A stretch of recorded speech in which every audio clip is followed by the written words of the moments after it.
Ten s těma kytkama, tady ten. Já nevím, jakou má barva, to nevidím. Asi jo, jako s tím taková, jo?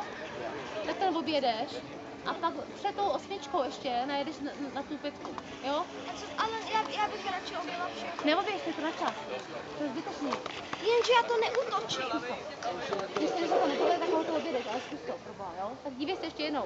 Když to půjde, skočíš jedničku a jedeš tady zatím, až tady točíš to v pohodě.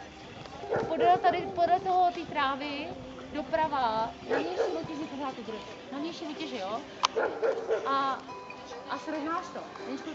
Já potřebuji prohlídnout, abych věděla, jak to hele, jaký vedu, tak čles a podívej se. Jaký povodím. Teď má kvůli prohlídka parku. Nebude. Není, rozsakování není. Nějaký rozeskakování. A já se bojím.